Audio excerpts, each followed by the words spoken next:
Carolina Insider is presented by Wells Fargo, official sponsor of Carolina Athletics.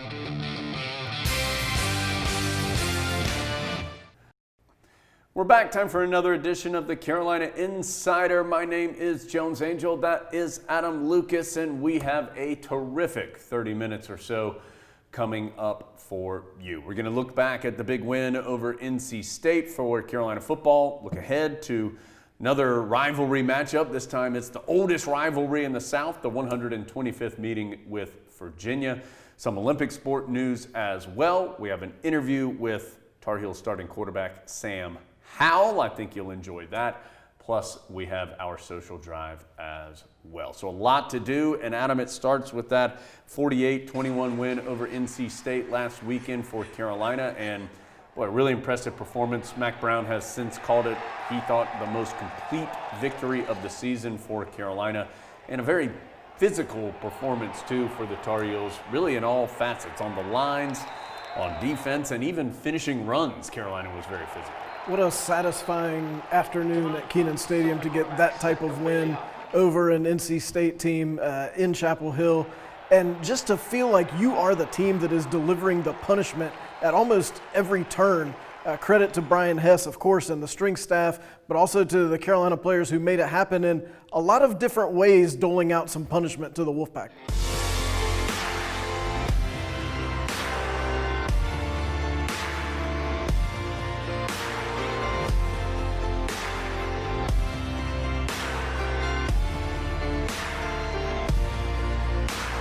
I've never seen a game, Adam, where so many runs ended with the person with the ball applying the biggest hit. Even if he was tackled on the play, the ball carrier applying the slam. That was incredible. I'm glad that we didn't come back from that video about 2 seconds earlier because I was swinging across the set on the wrecking ball, and I'm just glad that you missed that. So, Jones, of all those, which one was your favorite chicken truck of the NC State game? British Brooks.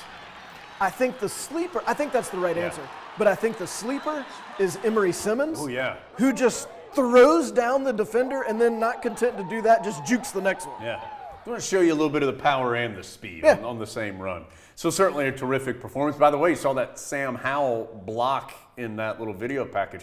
Maybe we'll talk to Sam about that coming up in just a little bit. Adam, as it has been for so many occasions on this season, it was a terrific afternoon for the running back duo of Javonte Williams and Michael Carter for the Tar Heels. Javonte, as you can see in some of these tweets, just put up some ridiculous numbers. The 17 missed tackles. He already has 12 touchdowns this season as well. That's second in the NCAA. Michael Carter was honored by the Hornig Award this past week as far as an all-purpose, versatile player. He was on the honor roll for this past week. He is fourth in the NCAA as far as all-purpose yards per game, and these guys just continue to do it week in and week out. I think you have an appreciation as a Carolina fan for how good they have been, but when you see tweets like what were just up on the screen and you get a sense of context of how they're doing relative to the rest of the country, I think you really understand, especially Javonte Williams, what a great season he is having. And Williams and Carter, 8th and 9th right now in the NCAA in total rushing yardage. That's 8th and 9th nationally. So just having a great season out of the offensive backfield, of course. Somehow, neither one of those guys was named the ACC running back of the week for this past week, but the Tar Heels did have someone honored by the conference, and that was Chaz Surratt, named the ACC linebacker of the week. Second time this year Chaz has earned that honor. He did so with a team-high 8 tackles, had an interception, a sack, a forced fumble in the game, all over the place, and another terrific game for the Tar Heel linebacker. Up next, Adam, is another late kick and a late road game for the Heels. 8 o'clock on the ACC network on Saturday night, Tar Heels and Virginia.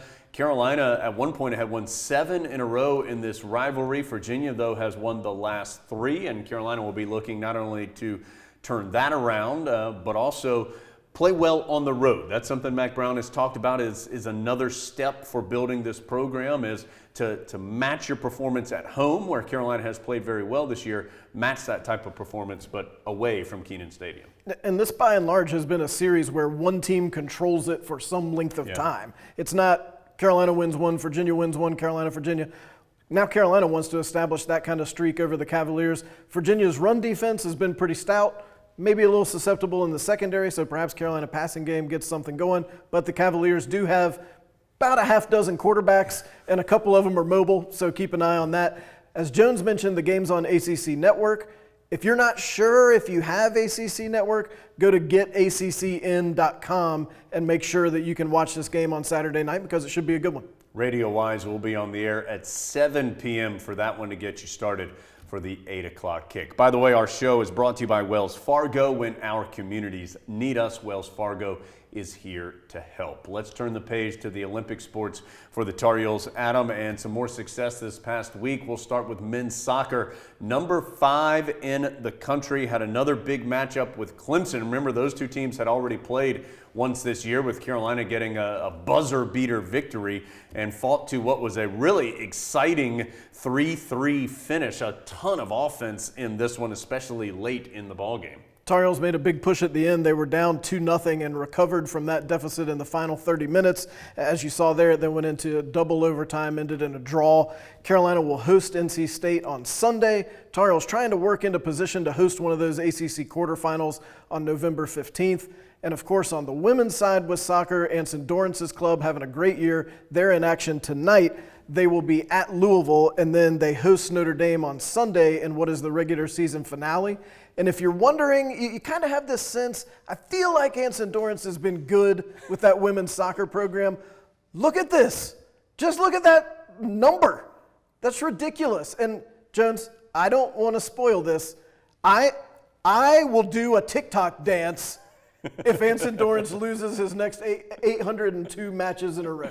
TikTok won't even be around by the time, if that even, which A, it's not going to happen, but B, if it did, it would be a while from now. But unbelievable consistency for Anson Dorrance in the women's soccer program, and right in the mix at the top of the nation yet again. Some other teams at the top of the nation, Carolina field hockey, always right there. Two-time, of course, defending national champion. Their regular season closing this weekend with a match in Chapel Hill. Volleyball's regular season closing this weekend in Chapel Hill as well with a match, and good luck also to Carolina cross country. They are in the ACC championships, which are being held over in Cary. So a lot of Carolina athletic action this upcoming weekend. And Adam, somebody that we will all be watching in action on at Saturday night is Carolina quarterback Sam Howell. And boy, what a young career that Sam has already put up. More than 5,000 passing yards. Took him just 18 games to do that. He is already 5th all-time in Carolina history in passing yards, and had the spectacular freshman season a year ago and has followed it up with just another terrific campaign. And doing it on the field, doing it leadership-wise. And I think you get a sense of just that calmness that you see on the field in this interview. You're not going to rattle Sam Howell. No matter what you ask him or no matter what blitz you throw at him, he's going to be the same exact guy, and that's benefited the Tar Heels so much over these last 2 seasons. Carolina quarterback Sam Howell, our guest today, and our interview, as always, brought to you by Coca-Cola. Let's get to our conversation with Sam. Come back. We have our social drive coming up here on the Carolina Insider. Normally we give you a big introduction about our guest. Don't think this guest either needs it or would appreciate it. This is Sam Howell. He's one of the best quarterbacks in the country. He's Carolina's quarterback, one of the best quarterbacks Carolina's ever had. Sam, thanks for being with us. Yep, thank you guys for having me. Sam, whoa, hold on, Adam. Okay. Sam, I'm jealous of your beard. How have you gotten your beard so perfectly manicured? Yeah, I mean, really, it's just genetics. If you look at if you look at my dad, he has an awesome beard, so really I get it from him. Look, there's no need to mess around. You're just born with this. That's how it happens. Also, you have no chance. Yeah, that's right. Sam, what's it been like over at Keenan here the last couple days after Saturday's big win? Yeah, it's been good. You know, we played well on Saturday, had a good team win. We played a pretty complete game overall on both sides of the ball, so just trying to carry that momentum into Virginia this week.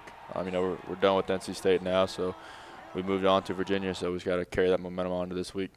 How excited was the sideline when you went down the field and made that block in the state game, and how excited was the film review of said block?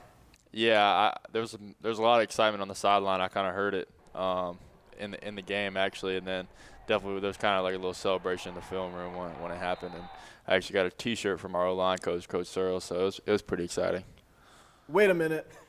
You got a chicken truck T-shirt? Oh, I got one. I got one.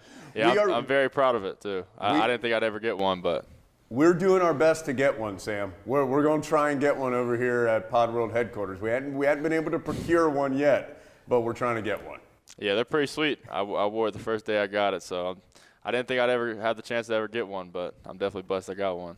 So now we know you have one, Javante's got one. Who else other than the O-linemen do you know that have the chicken truck T-shirt?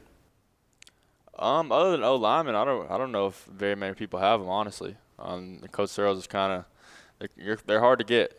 You really got to put someone on their back. So, yeah, other than those two, I really don't know, honestly. Yeah, just that it's protective. Not just anybody can get one. We know this. Could British Brooks get one for the hit over near the sideline? Oh, yeah, British got one. Okay, Yep, good. British got one. Sam, obviously last year was such a tremendous season for you and the team, but such great individual numbers. This offseason, what was your focus? How did you look at what you did and say, okay, I need to get better in X, Y, and Z? Yeah, I mean, I definitely wanted to get better mentally, just learning more of the game, learning more about the defensive side of the ball. So always trying to expand my knowledge of the game. Then another way I try to get better was just try to improve my mobility. I wasn't very mobile last year. I was kind of just a statue in the pocket last year. Couldn't really move to protect myself. So in the offseason, I really worked on loosening my hips and just trying to be more explosive. That way I could not only protect myself, but extend plays on third downs and things like that. Okay, I have heard both you and Coach Longo use that phrase, loosening your hips. What do you do to loosen your hips? Yeah, I mean, just different exercises. Coach Hess has a program in place for us. So Coach Hess does a really good job of mobility and stuff like that. I think that's what makes him one of the best strength coaches in the country. Is he really cares about the little things. So yeah, he definitely put in a hip mobility program for me while I was back home in quarantine, and it's paid off. So knowing that this is something you've worked on, what's more satisfying for you personally? The block that we already talked about, throwing a really nice touchdown pass, which you also did on Saturday, or the touchdown run where you clearly looked very mobile. When you look at those three things, what do you look at and go, yeah, that really makes me happy? I definitely have to say the block. That's not something you see every day from a quarterback. But, yeah, also running touchdowns. I ran a lot of touchdowns in high school, and that's something I really haven't been able to do here. So definitely when I do get to run a touchdown, it's pretty exciting. Sam, I want to go back to one of the things you said a second ago about learning more about defense. I know you have studied football a lot, both before you got to Carolina and since you've been here. What kind of things are you still learning about defense even now after several years of working at it? Yeah, I mean, there's still so much more to learn. There's new things that come up in the defensive world almost every single day. You see it with every single team that we play. They're doing something different. So you can never know every single defense. So I mean, you can strive for that, but there's always new defenses for me to learn and just new ways that teams are keying certain things and stuff like that. When you have the ball and the play is unfolding, what things do you look for to know, okay, I need to, if I can extend this play another second or two, good things are going to happen, or it's time for me to take off and run, there's nothing there, or throw the ball away. What do you see that the rest of us normal folks don't see that help you know what to do?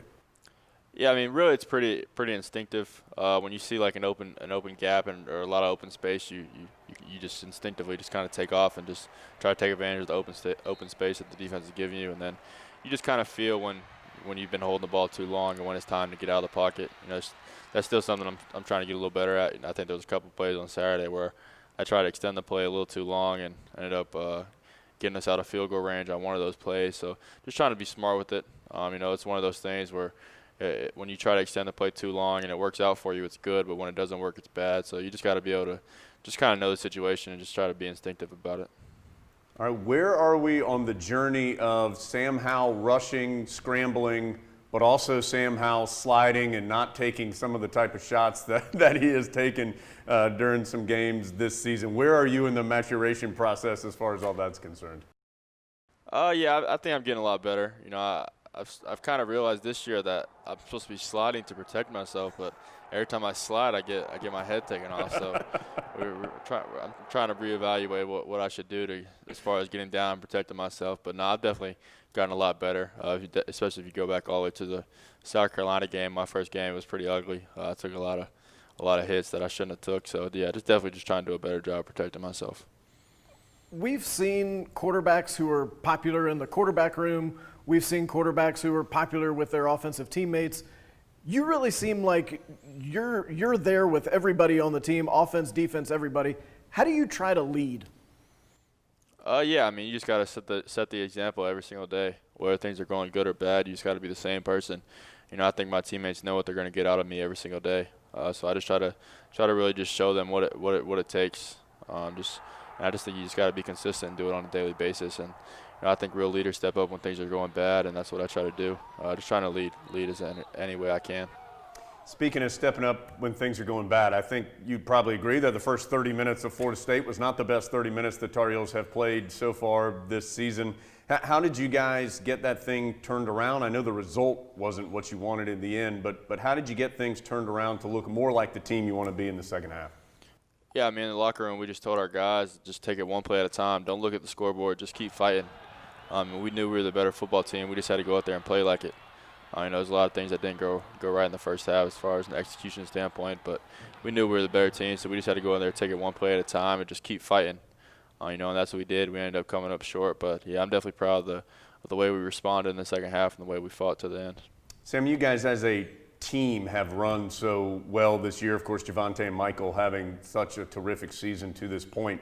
As a quarterback, how does it help you when those guys are doing what they've been doing? Yeah, it definitely helps a lot. I just kind of sit back there and hand the ball off and watch them do what they do. But yeah, I mean, it brings the safeties in the box and opens up stuff in the passing game. So I think the balance we have on this offense is really hard for defenses to stop. They kind of got to choose what they want to take away. If they want to take away the deep ball that game, then we're just going to run the ball the whole time, and we're going to do a really good job of it. So I think it just puts a lot more stress on defensive coordinators as far as them deciding on what they want to take away, because we have so many guys and so many weapons on this offense where on any given day somebody can go for 100 yards. And we really don't know who it's going to be going into the game, but it really just depends on what the defense is trying to take away. What would you tell somebody about why it's beneficial to play in a Phil Longo offense, both how it improves you individually and how it sort of enables you to succeed? Yeah, it's definitely a quarterback-friendly offense. Coach Longo does a really good job. We have a really good plan every single week. He gives me a lot of freedom before the play on what I should do with the ball. We throw the ball down the field a good amount too. So definitely from a quarterback standpoint, it's very quarterback-friendly. And one thing Coach Longo does a really good job of is he gets the ball in his playmakers' hands. He knows how to utilize his talent. So and he does a really good job of just finding what the defense is trying to take away, and then doing if they're trying to take away the run, we're gonna throw the ball. If they're trying to take away the pass, and we're gonna run the ball. So he does a really good job of balancing stuff like that out. That's a good scouting report. I wanted to get another scouting report from you. Are you familiar with Trey Morrison's cooking? Yeah, I've had it a couple times. Trey actually lives basically in my house. Our house is like connected, so I'm over there a good amount. And yeah, I've had it. It's pretty good. Yeah, he's definitely probably the best on the team that I've had. So yeah, he's a good cook. See? Leading the offense and the defense. He can give it up to the defenders if he needs to every now and then. Sam, before we let you go, Virginia this week, a good defensive team, got some big guys. Just take us through some of the prep that you guys are looking at right now for the Cavaliers coming up on Saturday night. Yeah, they're a very well-coached defense. They're very multiple. This is probably the most multiple defense we've seen so far this year. They do a lot of different stuff from a coverage and front standpoint, so we definitely got to put in a lot of time from a preparation standpoint this week to have a good idea of what they're doing out there on Saturday. So it'll be a good matchup for us and a good challenge for us, so I'm excited for it.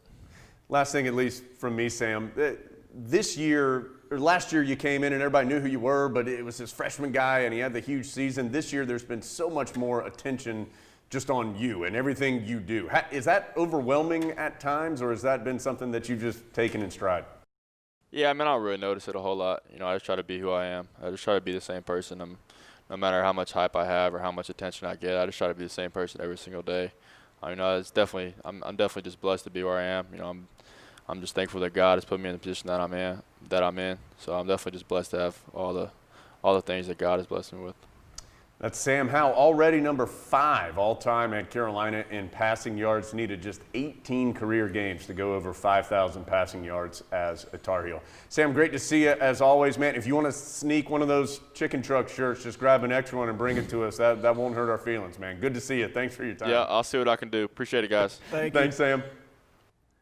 Coca-Cola tastes better together and is a proud partner of Carolina Athletics. And they alone, Coca-Cola, brought you that conversation with Sam Howell. Good to talk with Sam. Thank you, Sam, for your time. Hope you guys enjoyed it. All right, let's get to our social drive. Adam's going to cruise us through social media as we find some relevant Tar Heel topics. And we're going to start with some Tar Heels in the NFL. Cole Holcomb for the Washington football team, Gio Bernard for the Cincinnati Bengals. Both had big plays and games this past weekend. Let's take a look and listen. Bringing pressure. Dalton off his spot and down. And guess who? Cole Holcomb from his linebacker spot gets there. Bernard in motion, play action, Burrow throwing, caught. Bernard, touchdown! And Cincinnati punches back. Cole Holcomb also had an interception in that game. Washington got the win. Gio's touchdown almost was the game-winning touchdown, but Bengals. But still a great game for Gio. Another former Tar Heel in the NFL, Jason Brown, of course, had a great career with the Ravens, among others, on the offensive line. You might have heard a little more about his story on the audio version of the podcast on November 9th of 2018. He's doing some great things out at his farm, the First Fruits Farm, and Carolina Wrestling Jones went out and learned a little bit from Jason and also helped him harvest some to benefit the locals out there. I really would encourage you to go back and listen to that interview if you have the time. And again, that date was November the 9th of 2018 on the audio version of the Carolina Insider podcast. It is an incredibly unique story where Jason Brown, still in his prime as an NFL football player, simply walked away from the game, felt as though he had a much higher calling than simply playing football. So he went and started this farm, and he is the man that is out there every day doing the manual work from sunrise to sunset, quite literally. He and his family make that farm run, and it's a fascinating story. I would really encourage you to check it out. Again, that date one more time, November the 9th of 2018. Jason Brown joined us on the Carolina Insider. Speaking of joining us, you may remember last week we gave away a couple tickets to the NC State football game, and it was Colby Gross who joined us in Kenan Stadium. Colby brought his mom, Holly, to the game, and he was nice enough to send us a picture as those two enjoyed a great afternoon, Adam, in Kenan Stadium, and did so decked out in Carolina blue, looking good. Colby, I'd like to ask you a favor, and that is to not reference that your mom is a 92 grad, because that is suspiciously close to some other graduation years of some other people up here at this desk. So we would like you to not mention that anymore, but we're glad that Colby and Holly had a good time watching the Tar Heels beat the Pack. Adam, another item that you mentioned on the audio podcast recently came to us from Michael Stewart, whose wife had an awesome idea for a gift for him. Explain this. This is cool. This was an anniversary gift for Michael, and I just thought this was cool. This is a lot of his favorite Carolina t-shirts, and then he's got a tie from his dad and a flannel shirt from his mom that were some of their favorites, and so his wife just put these all together into this quilt and thought that was a really cool way to commemorate your Carolina fandom and the games and the folks who have been so important to you. And I'm sure people out there may have similar things. If you do, send us an email, carolinainsiderpod@gmail.com. We love seeing stuff like that. We'll try to get it on here as well. All right, let's, to finish up, transition over to basketball. And Adam, it starts with somebody you may have heard of before, Michael Jordan, of course, former Tar Heel national champion, 6-time world champion. And Michael Jordan, now the owner of the Charlotte Hornets and doing some big things in the community, opened a second medical clinic in Charlotte for communities that have little to no health care options. You see there the quote where he wanted especially to try to help out Black and Latino population. And Adam, great to see Michael Jordan giving back to the community, giving back to this state, and he has been so active with his philanthropy after getting out of basketball. And I think it's interesting to watch him make that transition. Of course, he's an NBA owner, but also transition into that philanthropic portion of his life where he can do things like that, just decide I'd like to make this happen and then go out and do it. And who knows what's next, but it's been fun to watch him up to this point. He's got a lot of things going on. Adam, talking about basketball, of course, the season a little less than a month away for Carolina basketball. The Tar Heels well into their preseason practices at this point, and you've been to a bunch of those practices, been able to see the Tar Heels. They've had some other visitors as well who, no offense to Adam, are a little better at basketball than you are. All of them are better at basketball than I am. But it's been fun because of how odd the summer was. We didn't get to have the normal influx of alums coming back to play pickup games and things like that, but there have been quite a few here in the last few weeks. Cam Johnson has practiced with the Tar Heels. Kobe White has practiced with the Tar Heels. Theo Pinson's been around. Kenny Williams has been around. Tyler Hansbrough's been around. And when he's around, you know it's going to be intense. So great to see them get to interact with the younger players. And we also got the chance, Jones, to talk to both Cam and Kobe and get their thoughts on their NBA careers to this point, but also a little bit of insight on what they've seen from the 2020-21 Tar Heels. Got a deep scouting report on Puff Johnson from Cam Johnson, so be on the lookout and keep your ears open for that in the audio podcast coming up in the next several episodes where we'll be able to talk to a couple of those former Tar Heels. All right, to finish things up today, want to go to something that I've been able and excited to be a part of this week. We mentioned this a few weeks ago. You may remember where Corey Holiday and Dre Bly were going to paint their fingernails blue if a certain amount of fundraising was hit that week to help out the Raise a Racket campaign, which helps the UNC Children's Hospitals. It is my week, Adam, the final week of October. And our goal for fundraising this week is $8,000 for this week that goes to Raise a Racket, which has a fund through there that helps the UNC Children's Hospital. If we hit that $8,000 mark this week, then we are going to release, Adam, I've already recorded it, so I know it's happened. It's on the dark web. That's right. It'll only be released if we hit that goal of I did a TikTok dance with my 12-year-old daughter, and I'm going to say I've seen it. It's not pretty. RaiseARacket.com. Get to donating because the world needs to see that, and Jones has committed that if the goal is reached, we will run the TikTok video on next week's video pod on Thursday. So clear your social calendars for next Thursday at 1 o'clock, and let's make sure that happens, RaiseARacket.com. Yeah, we got to give the final push. At last report, over $5,000 already raised. Still needed a little bit less than $3,000 to hit our goal, but that was a day or so ago, so we might even be closer now. So RaiseARacket.com. It all goes, a fun thing, of course, with the dance, but it all goes to help the UNC Children's Hospital, which is a terrific cause. All right, we've enjoyed being with you again as always. Looking forward to seeing you next week here on the Carolina Insider. See you later, Big Grit.